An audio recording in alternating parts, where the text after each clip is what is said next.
When I sold my old camper, the LDV, I made a quick walk around video of it, and that seemed to get some positive comments, so I thought I'd do the same thing for the van that replaced it. So here it is, VW Crafter long wheelbase.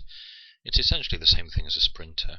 The only reason really for going for the Crafter was that when I started looking around for a vehicle, I realised that for some reason the Crafters tended to be a little bit better looked after than the Sprinters. Don't know quite why. And of course there is the bonus of that beautiful big 2.5 litre 5-cylinder engine, which is a bit of a delight, I must admit. So here we go, pretty standard. I've fitted tinted windows to the side of it. Could have had that professionally done, but they didn't seem to be able to fit in with my schedule. Inside the vehicle, it's a standard sort of Sprinter cab, except for the logo on the steering wheel. This particular model's semi-automatic as well, and I've fitted cruise control, which means that it's very pleasant, very relaxing to drive once you get on the less cluttered motorways of Europe. It's also got climate control, this particular vehicle, so it's a fairly comfortable place to be. Have a quick walk around the outside of the vehicle now. Tinted windows fitted, as I said. We've got water and gas filler on this side. We'll come back to the gas in a moment. Other than that, externally it's pretty standard. It's just the panel van it started off as, LPG and GB stickers as the law requires. And then down this side you've got your various vents and flues for the fridge and the water heater in this case.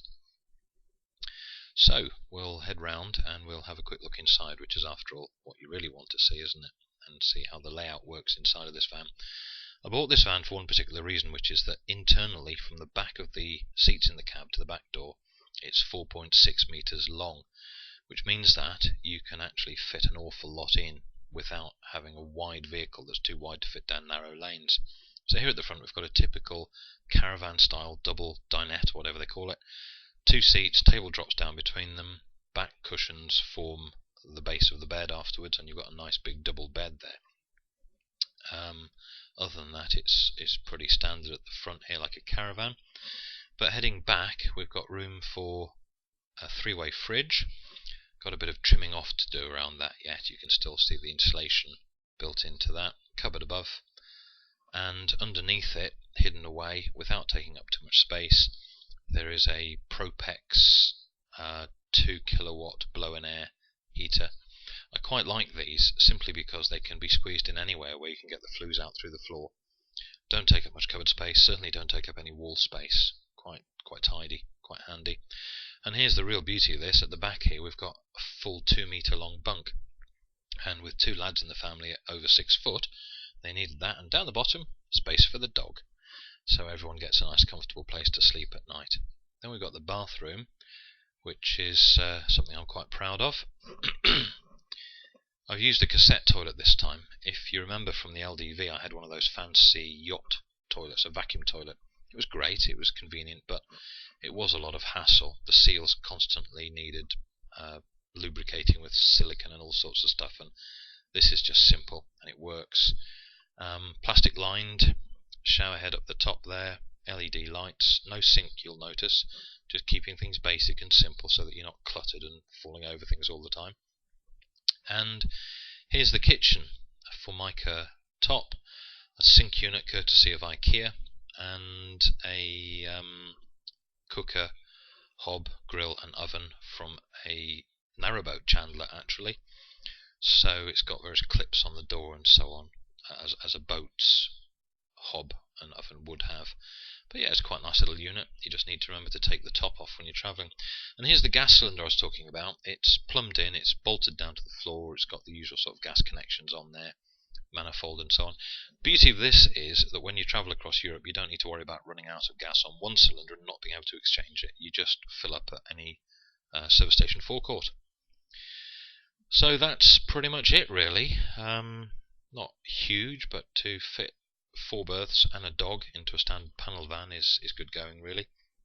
I've got 3 seats still in the front. I could take one out, which means you could walk through, but at the moment I'm making use of all 5 seat belts, so it's convenient that way.